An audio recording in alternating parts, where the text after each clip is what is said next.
Yep. So my main motivation for writing the book was to pay tribute to Myanmar's economic reformers. These reforms, many people in the world don't know about them. They don't know about the courage and extraordinary vitality of the reformers. So I wanted to get that across. Also, I know that the junta is trying to expunge the record. They're trying to make out as if nothing much happened during the years of the civilian government. So I wanted to get down on paper that these great things were done. So those were the two motivations. In terms of audience, I wanted to get that message across to the Burmese people that Dorsu's civilian government was a very vigorous one, a successful one, and then also to the international community that sometimes think nothing much happened in Myanmar during that period of the civilian government. I wanted to get across the message that no, a lot of things happened. There was a very concerted, clever campaign to really change the country. Okay. Yep. So most of all, I wrote the book for the people of Burma because I wanted to put on the record the things that had been done in the area of economic reform, and so that that is remembered. Also, there was so much good things done that will be useful in the years to come as well. So eventually we know democracy will come back to Burma, peace will come back to Burma, the junta will be overthrown, and at that point some of the economic reforms that were undertaken by the civilian government can come back. So very much for that audience. I also wrote a little bit for future historians, again to make sure that the story of the civilian government is not forgotten, and that the truth and the vigour, the intelligence, etc. of that civilian government is properly recorded in history. Thank you.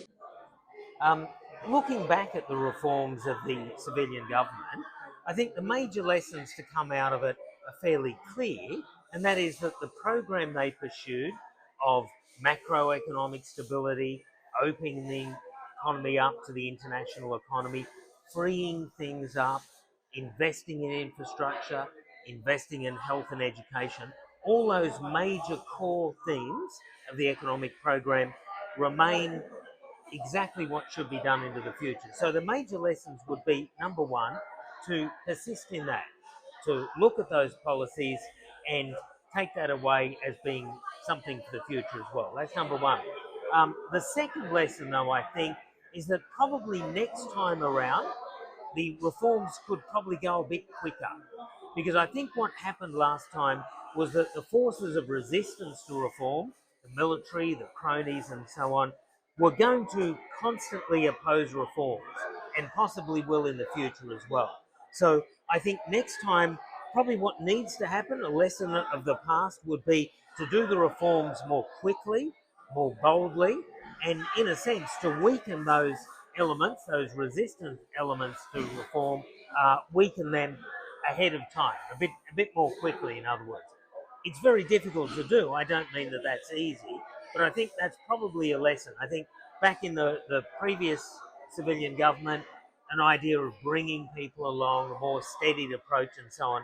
But I think we probably underestimated the way in which the military and the cronies would try and undermine the reforms. So doing them quickly, I think, is a lesson that we could take from the past.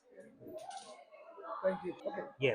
So to the incredibly brave people of Sagaing and other places in Burma that are standing up against this military, my major message to them is one of incredible love and inspiration. Their resilience, their courage, their compassion, all of that I received in the prison. They demonstrate it every single day when they stand up against this junta, stand beneath the bombs that are being dropped upon them. They're a lesson to the world. They're an inspiration to the world. And just my profound love and respect for the people of Burma broadly. I think in standing up for what is right, they're telling the world what's important and how to go about it. Thank you so much. Thank you, mate. လွတ်လပ်သောမီဒီယာကိုဆက်လက်ရပ်တည်နိုင်ဖို့ပြည်သက်တွေရဲ့ထောက်ပံ့ပေးမှုဟာအကြီးမားဆုံးလိုအပ်ချက်ဖြစ်တာကြောင့် MizzimaTV YouTube Channel မှာမမဝေပေးခြင်းဖြင့်ကူညီနိုင်ကြမယ်အသိပေးဖိတ်ခေါ်လိုက်ပါရစေ။